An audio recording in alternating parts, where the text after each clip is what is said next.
Thank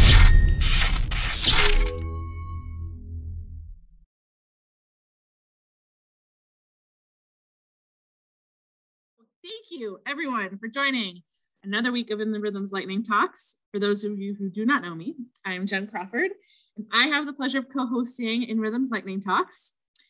They happen weekly, 5:15 p.m. Eastern, every Thursday. It is a place where our practice area consultants can teach back to the In Rhythm community at large, both on our LinkedIn page as well as on our YouTube.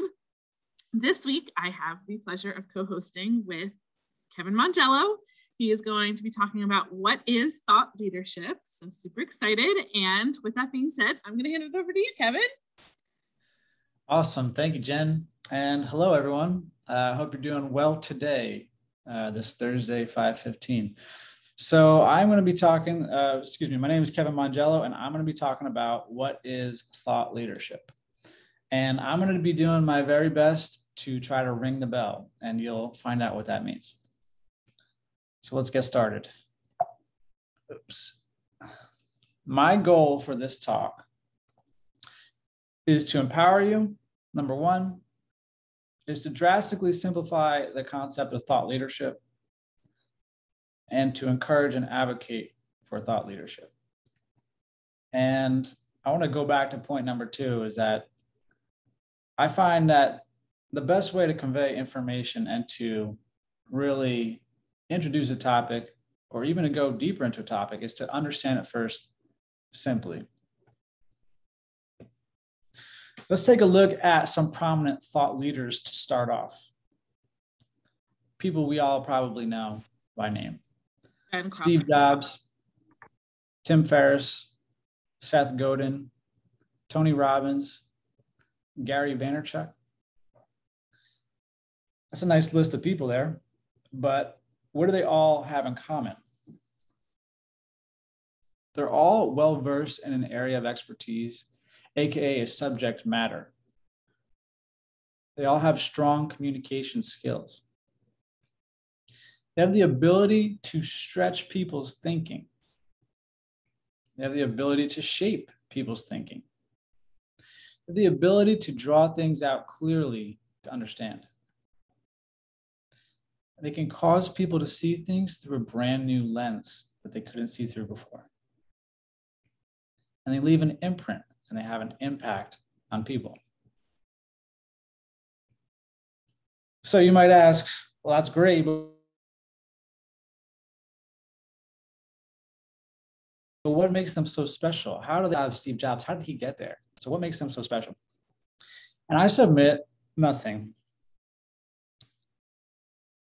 That's one side of the argument. Today, I'm going to say nothing. There's nothing that makes that list of people special. So then, okay, what makes them so impactful then? Well, they've spent a lot of time experimenting, exploring, researching. Most importantly, they spent a lot of time thinking. That's the obvious answer. They take those thoughts and they comb them, refine them, test them, throw out the bad ones, keep the good ones, share them. Over time, the thoughts they keep around become like gold nuggets that grow in value over time. The thoughts lay a foundation from which other thoughts spring from and compound one another. They're willing to go out on a limb and defend or promote their point of view because they spent time verifying it. And for good reason. Those thoughts resonated with them first. Then they shared with others, and it resonated with them too. It can be as simple as that. Thought leadership is really quite simple, and it's all around us. Chances are you are already a thought leader. Perhaps you just don't know it. Or maybe you haven't shared your thoughts and become a public figure. Let's take a really super simple example to demonstrate this idea. Imagine someone explaining why their favorite ice cream is cherry sherbet. They might say something like, the color is so rich and vibrant. It makes me feel like I'm eating something exotic. The taste is sweet, yet rich, and even a little tangy at the end. It makes my mouth pucker before I take the next bite. The pieces of shredded cherry give me something to nibble on and play with in between bites. Plus, I tell myself I'm getting my daily recommended serving of fruit, so it's kind of healthy. Now, someone else listening to the explanation might think, wow, I never really thought about it that way. But they might also say like, but I still don't really like it. And that's okay. That's perfectly okay, because thought leadership means taking a stand for something which may be opinionated and not an absolute truth. There's room for multiple opinions, thoughts, positions, stances, etc. As long as the position you take is supported by evidence and reason, shows you've taken the time to explore an area and come up with your own evaluation. Then your opinions hold a weight, like a raw material polished into gold. And there will be some people who resonate with that. Ding. Opportunities for thought leadership are everywhere. Life is always evolving, and one technology today opens the door for 3 new technologies tomorrow, because innovation makes way for innovation. And thought leadership sits right in the middle, waiting for someone to come in, spend some time with it, take it to the next level, and develop a new way of thinking about it. So the example I used before about the ice cream is really simple. It's somewhat contrived, and it's very, very simple. So a more relevant example is like, let's look at how many different ways there are to style a web application. Right, you have global styles, inline styles, imported style sheets, third-party bootstraps, styled components, CSS and JavaScript, utility CSS, and the list goes on. There'll probably be more in the coming years. And there's a valid use case and argument for each one of them. Right? None of them are right or wrong, but each one came to be as a result of someone taking the lead and pioneering the next best thing at the time. They went out on a limb. They found something new that worked for them. They pushed the boundary of what was currently accepted and came up with something new. And they argued for it. They found it to be something that was special to them, that they thought, hey, I like this. I'm going to put my flag here and kind of pioneer this. I'm going to stand on this forefront. And then people communicate about it. It becomes a standard. And then before you know it, there's tons of people using it, all because a certain few people took the lead and cultivated a new way of thinking about technology in this example. A formula for thought leadership. This is something that I came up with. I'm still verifying it, but I think it's pretty good. Expertise plus passion plus challenge plus curiosity equals opportunity. An opportunity,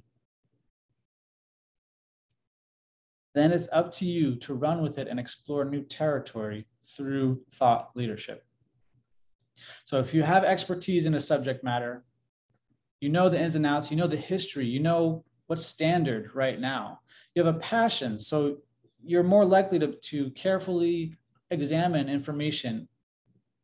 There's a challenge. You have something that you want to build, right? You have to get from A to B, but there's maybe not a very easy, intuitive way to get there, right? And a curiosity to try and figure out what would be a better solution, right, than the one that's currently accepted, or the one that I know of right now. That gives you a unique opportunity to explore that area of expertise with the passion, with the challenge, and the curiosity to come up with something new. And that's when those thoughts come to you, and you can develop them and become a leader in your own sense. So if you want to grow in your thought leadership, do more in-depth thinking and start by exploring your craft. Encapsulate it in writing or other forms. Follow your thoughts and challenge their validity. come up against them, try them, see if they stand firm or if they sprout and grow new ideas that take a different direction. Be bold and choose a side, and don't be afraid to be wrong. Listen for their ring. You'll know if they resonate. Continue to refine and share your ideas. And that last one, at the end of a lot of these bulleted lists, it's always share, share, share. And why? It's because if you don't ever share your ideas, you'll never have other people to bounce your ideas off. And you'll never get to see where your blind spots are. You'll never get other people to compound your ideas in ways that you never could think of. And so thought leadership really compounds itself when it's shared with others. That's where the leadership part comes in. But it's really, it's more of an evolution of ideas through communities. Thought leadership doesn't happen on your own. It can, but in this context, when we're talking about growing in an industry, things grow at a much more rapid pace when ideas are compounded through community. So here's a little bit of meta, is that everything in this presentation has been an exercise of my own thought leadership. It may be right, it might be wrong, it may be right. And it may make sense to you, it may not make sense to you. But it resonates with me, and I hope that it resonates with you. Thank you.